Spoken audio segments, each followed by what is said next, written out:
Charlotte's Web by E.B. White. Pictures by Garth Williams.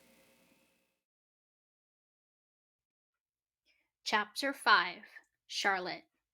The night seemed long. Wilbur's stomach was empty and his mind was full. And when your stomach is empty and your mind is full, it's always hard to sleep. A dozen times during the night, Wilbur woke and stared into the blackness, listening to the sounds and trying to figure out what time it was. A barn is never perfectly quiet. Even at midnight, there is usually something stirring. The first time he woke, he heard Templeton gnawing a hole in the grain bin. Templeton's teeth scraped loudly against the wood and made quite a racket. That crazy rat, thought Wilbur. Why does he have to stay up all night, grinding his clashers and destroying people's property? Why can't he go to sleep like any decent animal? The second time Wilbur woke, he heard the goose turning on her nest and chuckling to herself. What time is it? Whispered Wilbur to the goose. Probably about 11:30, said the goose. Why aren't you asleep, Wilbur? Too many things on my mind, said Wilbur. Well, said the goose, that's not my trouble. I have nothing at all in my mind, but I have too many things under my behind. Have you ever tried to sleep while sitting on 8 eggs? No, replied Wilbur.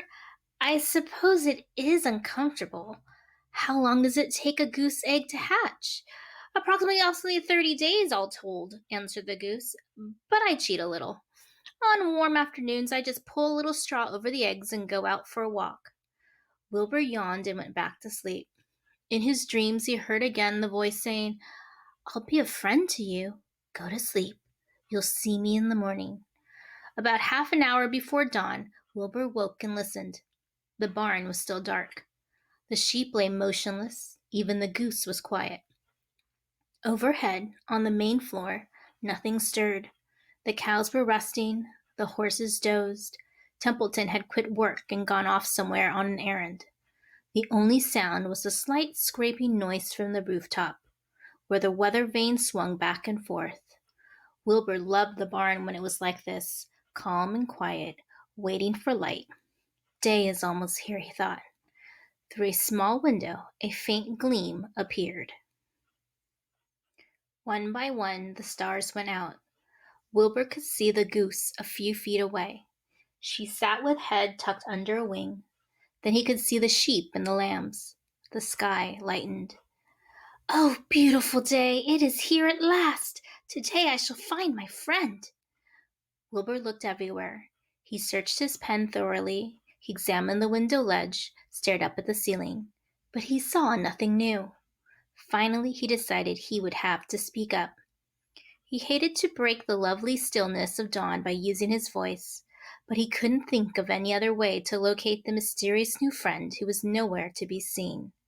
So Wilbur cleared his throat. Attention, please, he said in a loud, firm voice. Will the party who addressed me at bedtime last night kindly make himself or herself known by giving an appropriate sign or signal? Wilbur paused and listened.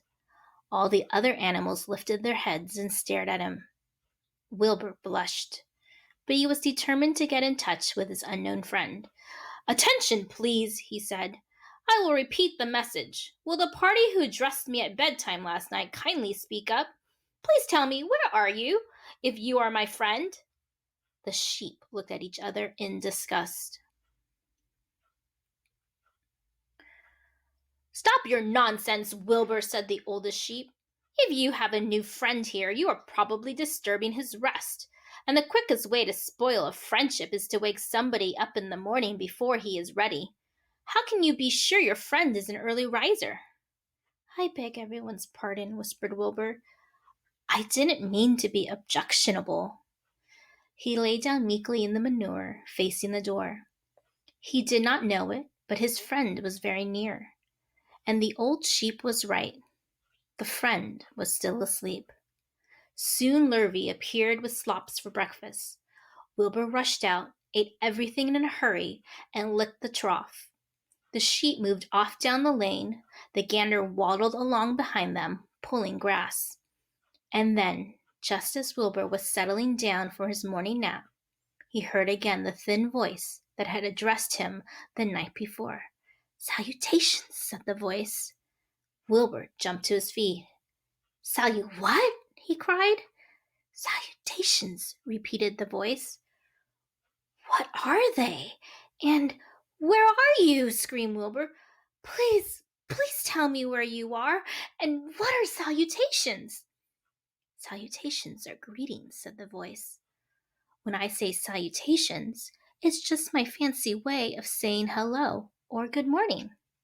Actually, it's a silly expression, and I'm surprised that I used it at all. As for my whereabouts, that's easy. Look up here in the corner of the doorway. Here I am. Look, I'm waving." At last, Wilbur saw the creature that had spoken to him in such a kindly way.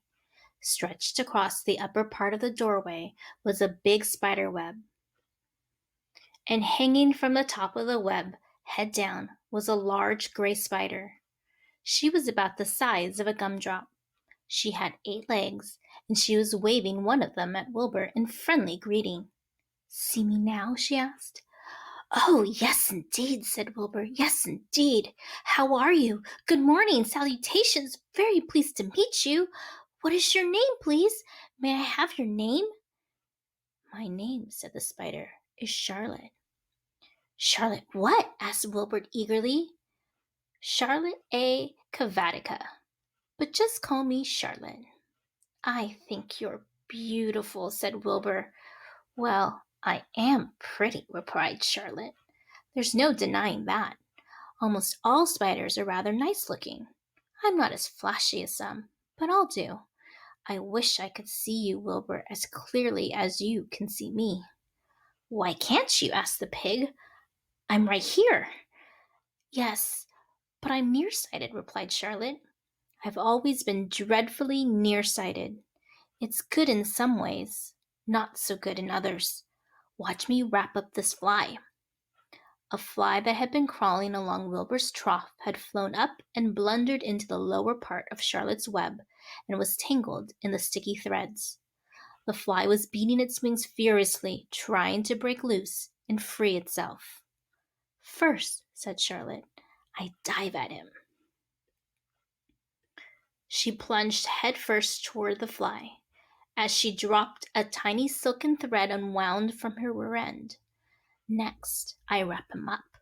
She grabbed the fly, threw a few jets of silk around it, and rolled it over and over, wrapping it so that it couldn't move. Wilbur watched in horror. He could hardly believe what he was seeing, and although he detested flies, he was sorry for this one. "There," said Charlotte.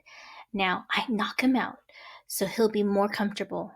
She bit the fly. "He can't feel a thing now," she remarked. "He'll make a perfect breakfast for me."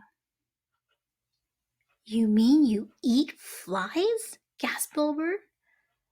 "Certainly. Flies, bugs, grasshoppers, choice beetles, moths, butterflies, tasty cockroaches, gnats, midges, daddy longlegs, centipedes, mosquitoes, crickets, anything that is careless enough to get caught in my web. I have to live, don't I?" "Why, yes, of course," said Wilbur. "Do they taste good?" "Delicious. Of course, I don't really eat them. I drink them, drink their blood." "I love blood," said Charlotte, and her pleasant thin voice grew even thinner and more pleasant. "Don't say that," groaned Wilbur. "Please don't say things like that." "Why not? It's true, and I have to say what is true. I am not entirely happy about my diet of flies and bugs, but it's the way I'm made. A spider has to pick up a living somehow or other, and I happen to be a trapper. I just naturally build a web and trap flies and other insects. My mother was a trapper before me. Her mother was a trapper before her. All our family has been trappers. Way back for thousands and thousands of years, we spiders have been laying for flies and bugs." "It's a miserable inheritance," said Wilbur gloomily. He was sad because his new friend was so bloodthirsty. "Yes, it is," agreed Charlotte. but I can't help it. I don't know how the first spider in the early days of the world happened to think up this fancy idea of spinning a web, but she did, and it was clever of her too. And since then, all of us spiders have had to work the same trick. It's not a bad pitch on the whole. It's cruel, replied Wilbur, who did not intend to be argued out of his position. Well, you can't talk, said Charlotte. You have your meals brought to you in a pail. Nobody feeds me. I have to get my own living. I live by my wits. I have to be sharp and clever, lest I go hungry. I have to think things out, catch what I can, take what comes, and it just so happens, my friend, that what comes is flies and insects and bugs. And furthermore, said Charlotte, shaking one of her legs, do you realize that if I didn't catch bugs and eat them, bugs would increase and multiply and get so numerous that they destroy the earth, wipe out everything? Really? Said Wilbur. I wouldn't want that to happen. Perhaps your web is a good thing after all. The goose had been listening to this conversation and chuckling to herself. There are a lot of things Wilbur doesn't know about life, she thought. He's really a very innocent little pig. He doesn't even know what's going to happen to him around Christmas time. He has no idea that Mr. Zuckerman and Lurvy are plotting to kill him. And the goose raised herself a bit and poked her eggs a little further under her, so that they would receive the full heat from her warm body and soft feathers. Charlotte stood quietly over the fly, preparing to eat it. Wilbur lay down and closed his eyes.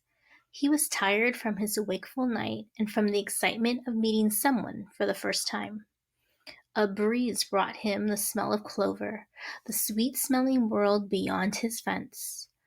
Well, he thought, I've got a new friend all right, but what a gamble friendship is.